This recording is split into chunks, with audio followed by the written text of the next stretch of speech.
So Avatar is a next-generation luxury EV brand that is born from the combined vision of three global powerhouses. Gentle daughter song, father's pipe smoke, question marks. Huawei's intelligent driving and smart cockpit systems, as well as CATL's world-leading battery technology.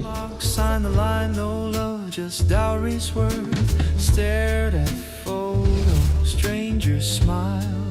Canada. China just built a battery that works perfectly at -40 degrees Celsius and goes 930 miles on a single charge. And for us in Canada, where January kills most EVs before they even leave the driveway, this changes everything. Segment 1. The man nobody talks about. Before we get into the battery, there's one person you need to know. His name is Robin Zung, and he's probably the most powerful person in the global car industry right now, and you've almost certainly never heard of him. So when he walked onto a stage at the 2026 Beijing Motor Show and unveiled something called the Qianlin Condensed Battery, every automaker on Earth leaned forward at the same time. And what he put on that board is exactly why we're here today.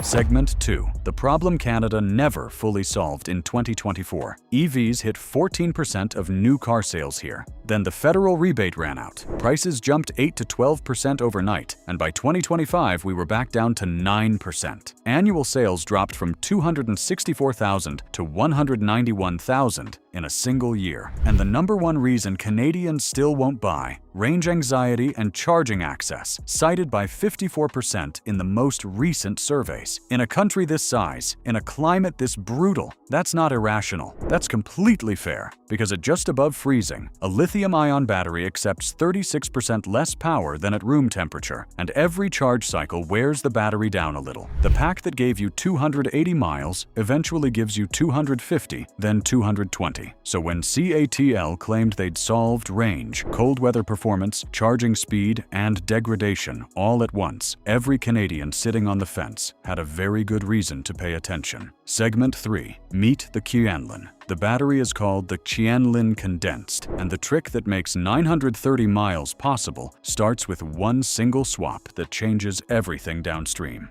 And honestly, once you understand what they did, the number stops sounding made up. Every EV battery on the road in Canada today has a liquid electrolyte sitting inside the cell. That liquid moves electrical charge between the two ends of the pack, and it works, but it's also the root cause of almost every EV flaw you've ever dealt with. Terrible performance in the cold, serious fire risk if the cell gets damaged, and a hard ceiling on how much energy you can pack into a given weight. Think about how long those three problems have frustrated people, and then think about the fact that nobody changed the core ingredient until now. CATL replaced that liquid with a compressed gel. Same fundamental structure, completely different material in the single most critical part of the cell. And according to CATL, that one change cascades into something extraordinary. They claim the result is a battery so structurally stable that you could cut it in half with a saw and it wouldn't leak a drop or ignite. If that's true, and CATL says their testing backs it up, it changes the entire conversation around EV fire risks that's been running on the news for years. Energy density sits at a claimed 350 watt-hours per kilogram. To put that in perspective, to match this range with a standard LFP battery, the kind powering most affordable EVs right now, your pack would need to weigh 400 kilograms more. CATL says this thing is so light and compact, they're already looking at putting it in electric aircraft, which tells you everything about how seriously they're treating these numbers. In a sedan, CATL claims 930 miles of range. That's driving from Toronto to Vancouver and only stopping when you feel like it. In a full-size SUV, they're claiming 620 miles, which would already beat the Mercedes EQS, the longest-range EV most Canadians can actually walk into a dealership and buy today. And yes, that 930-mile figure uses China's CLTC testing standard, which runs more optimistic than the numbers we're used to in Canada. Real-world highway driving in our conditions would likely land closer to 500 to 600 miles. But even 500 miles in January is more than double what most EVs deliver right now, and it eliminates the charging stop calculation for the vast majority of Canadian road trips entirely.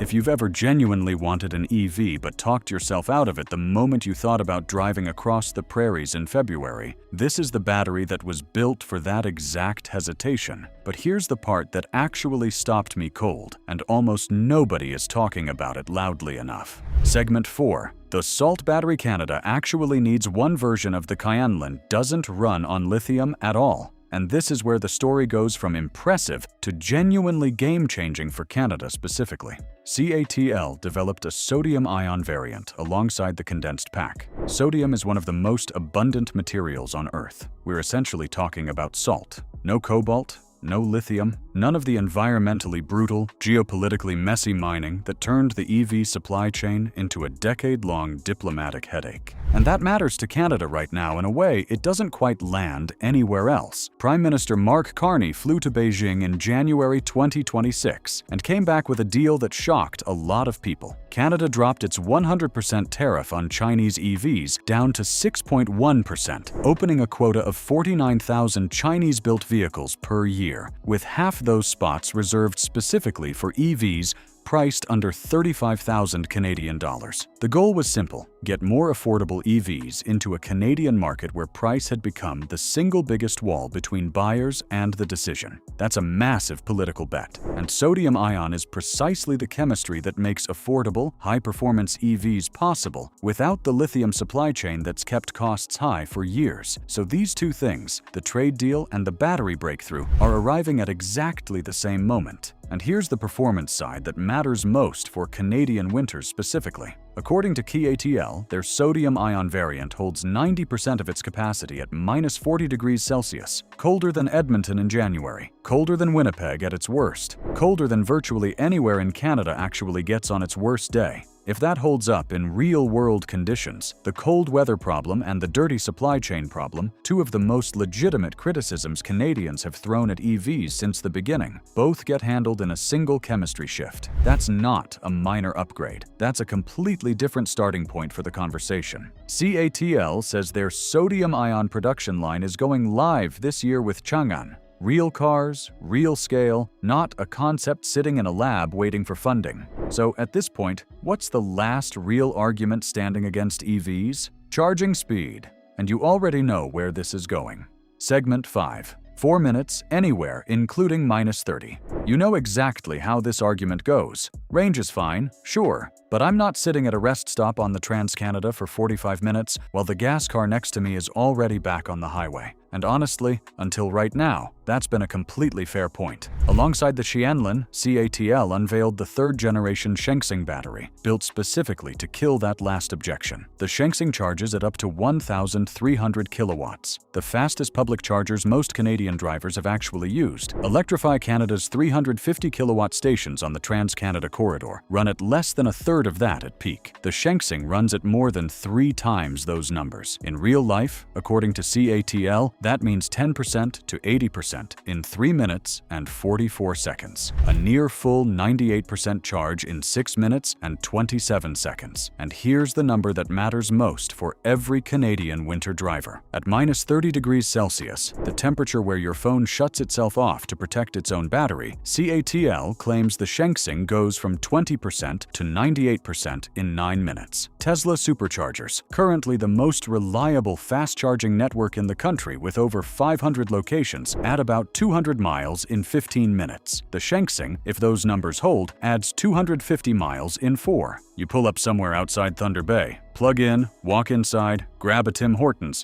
and your car is full before you've paid for it. The person at the gas pump next to you hasn't even started yet. The Shengxing is also claimed to hold over 90% of its original capacity after 1,000 full charge cycles, meaning years of daily driving before you'd notice any degradation worth caring about. So what exactly is the argument against EVs now? Because every major one just got answered in a single product launch. And if you think that's where this story ends, it doesn't. Segment 6. It's not just CATL, and that's the whole point. What happened in Beijing wasn't one company having a breakthrough. It was one announcement inside a wave so large, we're only now starting to feel the full size of it. Chang'an announced solid-state batteries delivering over 932 miles of range, with trial installations in actual production vehicles starting this year. Not a concept, not a prototype, real production cars. Chery's solid-state pack hits the same figure. Dongfeng tested a cold-weather solid-state prototype and delivered 620 miles at -22 degrees Fahrenheit. BYD, the best-selling EV brand on Earth by volume, and a brand actively working toward a Canadian dealer rollout starting in the Greater Toronto area, is targeting 2027 for its own next-generation cells. And it's not only China. Toyota holds over 1,000 granted solid-state battery patents on the same 2027 timeline. Samsung SDI has a pilot production line physically running. In the US, Factorial Energy drove a Mercedes EQS over 745 miles on a solid-state battery and has already partnered with Stellantis. Solid Power is working with Ford and BMW. The Chinese government has put around $830 million into 6 separate solid-state companies to lock in domestic mass production. And CATL, already controlling over 40% of the global EV battery market while supplying the brands Canadians are already driving, announced 4,000 fast charging and battery swapping stations being built across China. They're not just making the battery, they're building the entire world it operates in. For Canada, sitting at a genuine inflection point where the government just traded canola oil access for Chinese EV quota space. This isn't a technology story happening somewhere else. This is the technology that's about to arrive in our market at prices the Carney government specifically negotiated to make affordable, built on chemistry that was designed for exactly the winters we actually live in.